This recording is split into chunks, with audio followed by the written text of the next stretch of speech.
এবার যে সংখ্যা, সেই সংখ্যাটি আমার মতে দুটো দিক থেকে বিচার্য।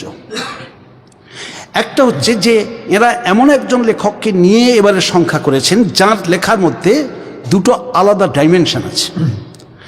একটা হলো দলিত লিটারেচার স্টাডিজ, আরেকটা সুন্দরবন স্টাডিজ। অর্থাৎ যারা আঞ্চলিক সাহিত্য নিয়ে পরবর্তীকালে গবেষণা করবে, কেননা বাংলা সাহিত্যের যে ভূগোল, সেই ভূগোলে আধুনিক সাহিত্যের যে ভূগোল, সেখানে নানান ক্ষেত্রগুলোকে আমরা খুঁজে পাই। আজ খুব আনন্দ পেতাম যদি এই পত্রিকা তার শিরোনামের সঙ্গে আজকের অনুষ্ঠানের কোনো সামঞ্জস্য থাকলে। চতুর্থ বার্তা, তার অনুষ্ঠান হচ্ছে পশ্চিমবঙ্গ তথা ভারতবর্ষের সংস্কৃতির পীঠস্থানে। কেন, এটা তো চতুর্থ বার্তার মধ্যেই হতে পারত, সাধারণ মানুষের মধ্যে পৌঁছে যেতে পারত। 40 বছর একটা মানুষ লেখালেখি উনি কর্ম করছেন এবং তার কোনো প্রকাশ নেই, প্রসার বা কোনো রকম কোনো জায়গা থেকে কোনো নেই, সেটা আমার মনে খুব একটা একটা খুব ধাক্কা দিল। সাহিত্য কলকাতা কেন্দ্রিক যে হতে হবে তা নয়, কিন্তু আপনি শহরের যেটা চেনা পরিসর আমাদের, সেইটা থেকে বাইরে বেরিয়ে এসেতে সুন্দরবনকে আমাদেরকে দেখিয়েছেন। মানে যেটাকে আমরা বলি যে লিটারারি টার্মসেতে যে অথেন্টিক এক্সপিরিয়েন্স, আপনি জানেন সেখানের অভিজ্ঞতা, আপনার সেখানেই জীবন, এবং সেই জন্য আপনি সুন্দর করেতে কিন্তু সেইটা তুলে ধরেছেন সকলের সামনে। চৌদ্দ বার্তা এগিয়ে চলুক, নীলাঞ্জনবাবু যে দিয়ে গেছেন, ওদের হালদারবাবু বলেছেন। এখন আমরা এই চতুর্থ বর্গের মানুষ, সমাজে পিছিয়ে পড়া, তবে আমাদের দিকে কারো নজর ছিল না।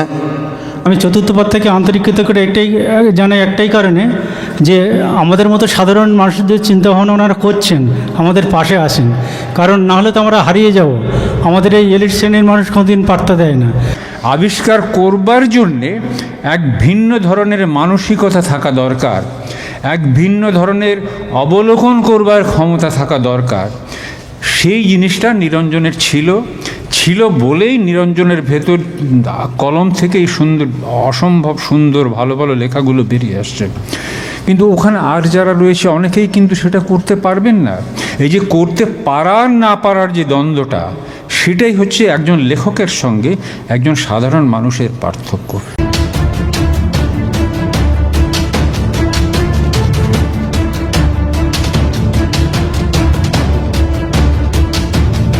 আজকে আমরা বাংলা একাডেমি জীবনানন্দ সভাঘরে চতুর্থ বার্তা পত্রিকার এপ্রিল 2026 সংখ্যা, বিশেষ সংখ্যা, সাহিত্যিক নিরঞ্জন মণ্ডল সংখ্যা আজকে মোড়ক উন্মোচন করলাম। পত্রিকা প্রকাশ হতে চলেছে এপ্রিল 2026 সংখ্যা, সাহিত্যিক নিরঞ্জন মণ্ডল বিশেষ সংখ্যা।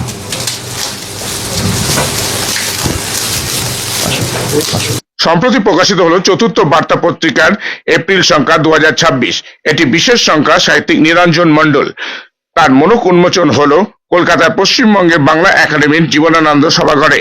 এই পত্রিকাটি মূলত গড়ে উঠেছে একটা নির্দিষ্ট ভাবনার থেকে। সেটি হলো যে আমাদের জীবনে বা ভারতীয় সমাজের যে 4টি বর্গ, সেই 4 বর্গের কথা আমরা তুলে ধরব। আমরা এটা বছরে 2টি সংখ্যা প্রকাশ করে থাকি। প্রথম সংখ্যা এপ্রিল এবং দ্বিতীয় সংখ্যা হয় অক্টোবরে। আমরা ব্যক্তি বিশেষকেও নিয়েও লিখি, আবার একটা বিশিষ্ট বিষয় ধরেও লিখি। আমরা কখনো দলিত নিয়েও যেমন লিখি, আবার সেই দলিতদের মধ্যে যিনি দলিত লেখক তাকে নিয়েও লিখি বিশেষ সংখ্যা করে। আবার বাংলার সাহিত্য সংস্কৃতি জগতের যে বিশিষ্ট ব্যক্তিবর্গ আছেন তাদের নিয়েও করি। আমরা ইতিপূর্বে নারায়ণ গঙ্গোপাধ্যায়ের সংখ্যা করেছি। ইতিপূর্বে আমরা আন্দোলন সংখ্যা করেছি, ইতিপূর্বে আমরা করেছি দাঙ্গা সংখ্যা করেছি। উপস্থিত ছিলেন অনেক বিশিষ্ট জনেরা, সাহিত্য অনুরাগী মানুষ, চতুর্থ বার্তা পত্রিকার সদস্য, সাধারণ মানুষ এবং এদিনের অনুষ্ঠানে বিশিষ্ট সাহিত্যিকদের প্রজ্জ্বল উপস্থিতি ছিল বাংলা একাডেমির জীবনানন্দ সভাঘরে। খুব ভালো লাগছে, একটা নতুন অনুভূতি, এবং এতদিন ধরে সাহিত্য চর্চা করেছি তার সেই সাহিত্যের গল্প, উপন্যাস, প্রবন্ধ এইসব বিষয় নিয়ে আলোচনা হয়েছে এই পত্রিকার। আমি খুব গর্ববোধ করি এবং পত্রিকার সম্পাদক অধ্যাপক সুধাংশু সরকার, সুভাষ মণ্ডলকে আন্তরিক কৃতজ্ঞতা জানাই যে আমি এই সুন্দরবনের প্রান্তিক মানুষ, জেলে, মৌলে, বাউলে এদের বিষয় নিয়ে লিখেছি এবং এই যে তাদের যে জীবন যন্ত্রণা, তাদের যে বঞ্চনার কথা এই গল্প, উপন্যাসে এবং প্রবন্ধে আমি তুলে ধরার চেষ্টা করেছি। এই জন্য ওরা আমার এই লেখালেখি নিয়ে বিশেষ শঙ্কা করেছে।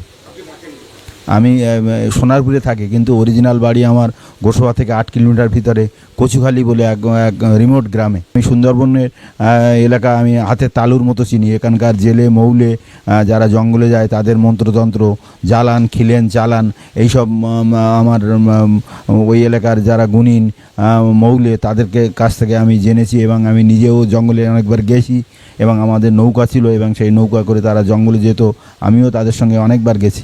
আমি প্রায় ধরুন 50 বছর ধরে লিখছি। আরও কিছু কাজ করব এবং সুন্দরবনে যে এই বিভিন্ন নদীমাতৃক দেশ এবং নদী নালা এলাকা এবং সেই এলাকার মানুষের জীবন জীবিকার কথা আরও সুন্দরভাবে তুলে ধরতে চাই। হ্যাঁ, স্বপ্ন দেখি, আরও লেখাটা আরও ভালো করতে হবে, নতুনভাবে লিখতে হবে এবং এই সব যারা বঞ্চনার শিকার, যারা দুবেলা খেতে পায় না, তাদের কথা তুলে ধরার চেষ্টা করব। এই পত্রিকাটি গড়ে উঠেছে একটা নির্দিষ্ট ভাবনা নিয়ে। আমাদের সমাজে যে 4টি বর্গ আছে তার মধ্যে চতুর্থ বর্গের মানুষদের কথাই প্রাধান্য পায় এই সাহিত্য পত্রিকা চতুর্থ বার্তাতে। তবে সব বর্গের মানুষদের কথাই এখানে লেখা হয়, ব্যক্তি বিশেষ নিয়েও লেখা হয় এবং বিশিষ্ট বিষয় নিয়েও লেখা হয়। দলিত, প্রান্তিক, গরিব মানুষ এবং সুন্দরবনের অঞ্চলের মানুষদের নিয়েই দীর্ঘদিন ধরে লিখে চলেছেন সাহিত্যিক নিরঞ্জন মণ্ডল।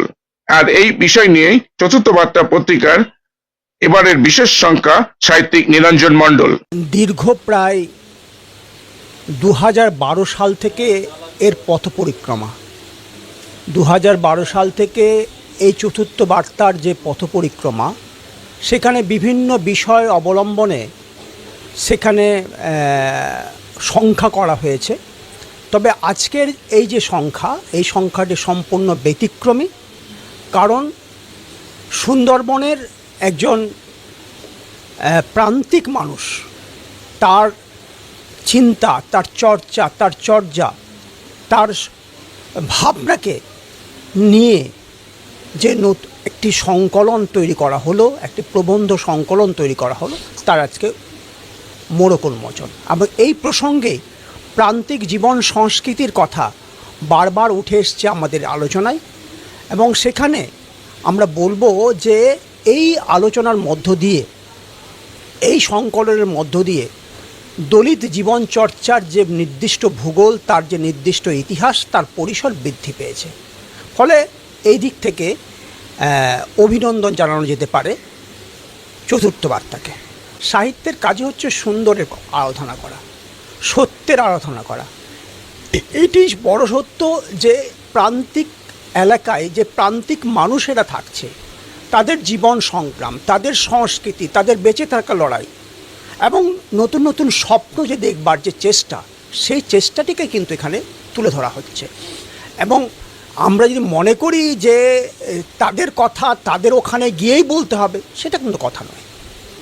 তাদের কথা সাহিত্যের মধ্য দিয়ে তুলে ধরলাম, তাদের কথা তারা পড়বেন, তার বাইরের লোকজনও পড়বেন এবং অনুবাদের মধ্য দিয়ে বৃহত্তর পৃথিবীর বিভিন্ন জায়গায় সেটা ছড়িয়ে পড়বে।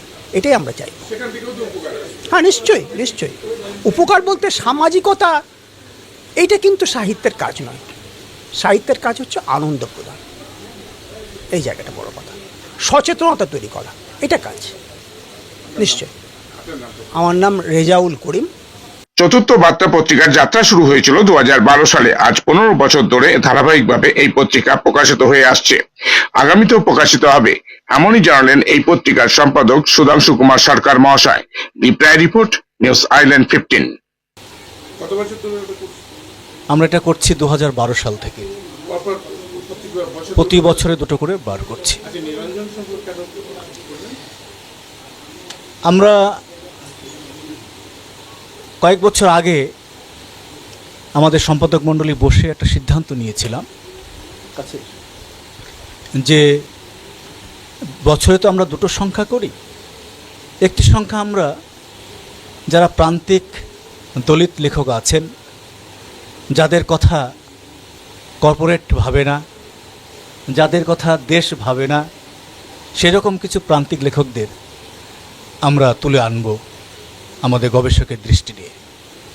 তারই ফলশ্রুতিতে আমরা নিরঞ্জন মল্ল সংখ্যা করবার জন্য প্রস্তুত নিই এবং অবশেষে সেটা আজ প্রকাশিত হলো। এই পত্রিকার সহসম্পাদক আছেন অধ্যাপক সুভাষ মণ্ডল, যিনি আমার পাশে দাঁড়িয়ে আছেন।